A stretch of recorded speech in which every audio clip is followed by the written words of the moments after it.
नमस्कार.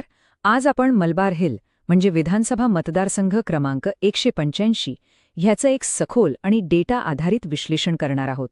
लक्षात ठेवा, आपलं लक्ष कोणत्याही व्यक्तीवर नाही तर तिथल्या व्यवस्थेवर आहे आणि सत्तेच्या राजकारणापेक्षा प्रशासनावर आहे. हा आकडा बघा, 7. विद्यमान आमदारांनी सलग जिंकलेल्या निवडणुकांची ही संख्या आहे. विचार करा, 1995 पासून म्हणजे जवळपास 3 दशकं ही जागा एकाच व्यक्तीकडे आहे. भारतीय राजकारणामध्ये इतका मोठा कार्यकाळ निश्चितच खूप काही सांगून जातो. आणि आता हा आकडा 2024च्या निवडणुकीतला मतांचा वाटा तब्बल 73.4%. हा आकडा एकतर प्रचंड लोकप्रियता दर्शवतो किंवा मग अतिशय प्रभावी निवडणूक व्यवस्थापन. आणि हा विजय आणखी महत्त्वाचा का ठरतो? कारण मलबार हिल हा भाग अनेक दशकांपासून भाजपचा बालेकिल्ला मानला जातो. मुंबईच्या अगदी हृदयातला हा गड आहे. चला तर मग या मतदारसंघाची राजकीय आणि सामाजिक समीकरणं नेमकी काय आहेत ते जरा नीट समजून घेऊया, कारण याच समीकरणांवर निवडणुकींचे निकाल अवलंबून असतात. आजच्या या विश्लेषणामध्ये आपण या सगळ्या मुद्द्यांवरून जाणार आहोत. आपण बालेकिल्ल्याच्या रचनेपासून सुरुवात करू आणि मग हळूहळू प्रतिनिधित्वाच्या भविष्यापर्यंत पोहोचू. तर सगळ्यात आधी बघूया मलबार हिलची लोकसंख्या आणि राजकीय रचना, ज्यामुळे तो एक मजबूत राजकीय गड बनला आहे, त्याची कारणं काय आहेत. इथे तुम्हाला या मतदारसंघातील लोकसंख्येचं गुंतागुंतीचं चित्र दिसेल. गुजराती, मारवाडी, महाराष्ट्रीयन आणि जैन समाजाचं प्राबल्य आहे. आणि हीच सामाजिक विविधता इथल्या राजकारणाला एक निश्चित दिशा देतेय हे स्पष्ट आहे. हे आकडे बघा, 2024च्या निवडणुकीतले विद्यमान आमदारांचं वर्चस्व किती आहे हे यातून स्पष्ट दिसतं. 68,000पेक्षा जास्त मतांचं प्रचंड बहुमत ही त्यांच्या मजबूत पकडीची साक्ष आहे. पण थांबा, या राजकीय वर्चस्वाच्या पलीकडेही काहीतरी आहे. लोकांचे काही स्थानिक मुद्दे आहेत, तक्रारी आहेत, ज्या सहजासहजी दिसत नाहीत. चला आता त्यांचा आढावा घेऊया. बघा, मलबार हिल म्हटलं की डोळ्यासमोर एक श्रीमंत आणि उच्चभ्रू परिसर येतो. पण वास्तव थोडं वेगळं आहे. इथे पाण्याची टंचाई आहे, प्रचंड वाहतूक कोंडी आहे आणि झोपडपट्ट्यांमध्ये सुविधांची वाणवा आहे. ह्या अगदी सामान्य समस्या आहेत. ह्या काही प्रमुख तक्रारी आहेत: पाणी, रस्ते, पर्यावरण आणि झोपडपट्ट्यांमधील सेवा.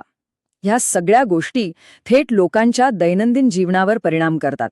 आणि इथे हे समजून घेणं महत्त्वाचं आहे की आपल्या संविधानाने प्रत्येक नागरिकाला सन्मानाने जगण्याचा हक्क दिला आहे. आणि लोकांच्या समस्या ऐकून घेणं, त्यावर जबाबदारीने सार्वजनिक चर्चा करणं हे लोकप्रतिनिधींचं कर्तव्य आहे. आता थोडं इतिहासात जाऊया.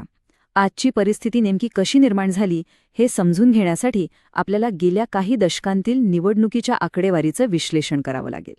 ही टाईमलाईन खूप इंटरेस्टिंग आहे. सुरुवातीला विजय अगदी कमी फरकाने होते, पण 2009 नंतर चित्र बदललं. विरोधी मतं विभागली गेली आणि विजयाचं अंतर प्रचंड वाढलं. गड अधिकच मजबूत झाला. इथे खूप महत्त्वाचा ट्रेंड दिसतोय. 2019च्या तुलनेत 2024मध्ये मतदानात जवळपास 11% वाढ झालीय. ही वाढलेली मतदारांची सक्रियता ही भविष्यातील निवडणुकांमध्ये एक निर्णायक घटक ठरू शकते.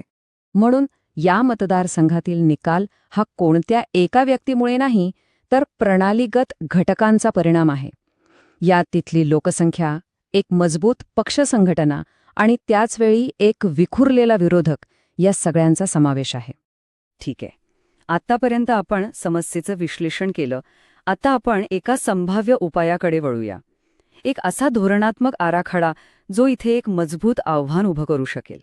याला आपण चतुर्मुख सिद्धांत असं म्हणू शकतो. याचे 4 महत्त्वाचे चेहरे आहेत. एक प्रभावी कथानक, जमिनीवरची मजबूत संघटना, पक्की एकजूट आणि आजच्या काळातला सगळ्यात महत्त्वाचा घटक आधुनिक संवाद. या धोरणाचा पहिला भाग आहे एक सकारात्मक कथानक तयार करणं, जे स्थानिक मुद्द्यांवर लक्ष केंद्रित करेल आणि मतदारांशी भावनिक नातं जोडेल, जसं की विश्वास मिळवा, समस्या सोडवा. आणि चौथा अत्यंत महत्त्वाचा चेहरा म्हणजे संवाद. 2024च्या निवडणुकीला तर इंस्टाग्राम निवडणूक असंच म्हटलं गेलं. त्यामुळे आजच्या काळात मोबाईलची स्क्रीन हेच खरं रणांगण आहे हे विसरून चालणार नाही. हे वाक्य एका आदर्श उमेदवाराचं प्रोफाईल अगदी स्पष्ट करतं. एक असा स्थानिक व्यक्ती जो सेवाभावी आहे, ज्याची मुळं समाजात खोलवर रुजलेली आहेत आणि ज्याची प्रतिमा स्वच्छ आहे. पण कोणताही निवडणूक आराखडा तेव्हाच यशस्वी होतो जेव्हा त्याचं रूपांतर खऱ्या अर्थाने सुशासनात होतं आणि नागरिकांचा विश्वास जिंकता येतो. शेवटी राजकारणाचं अंतिम ध्येय काय आहे? लोकांचं जीवनमान सुधारणं. पाणी, रस्ते, सुरक्षितता यांसारख्या मूलभूत सुविधांमध्ये सुधारणा हाच खरा परतावा आहे. आणि याच संदर्भात भारताच्या DPDP कायद्यानुसार नागरिकांच्या माहितीची गोपनीयता आणि संमती जपली जाते. हा विश्वास प्रशासनाचा पाया असतो. चला आता समारोप करूया. मलबार हिल्सच्या या संपूर्ण विश्लेषणातून आपण नेमके कोणते धडे शिकलो यावर एकदा विचार करूया. आणि शेवटी एक प्रश्न, जेव्हा लोकांच्या जीवनातील मूलभूत गरजा धोक्यात येतात तेव्हा कोणताही राजकीय किल्ला खरोखरच अभेद्य किंवा कायमस्वरूपी असू शकतो का? प्रशासन आणि मतदारांची निष्ठा यांच्यातील नाजूक संबंधांवर विचार करायला लावणारा हा प्रश्न आहे. जर तुम्हाला लोककेंद्रित नेते बनून तुमच्या मतदारसंघाचा विकास करायचा असेल तर blueprintstrategies.ai शी mgr@blueprintstrategies.ai वर संपर्क साधा किंवा 080420416002 वर कॉल करा. राजकारणापलीकडचा उद्देश.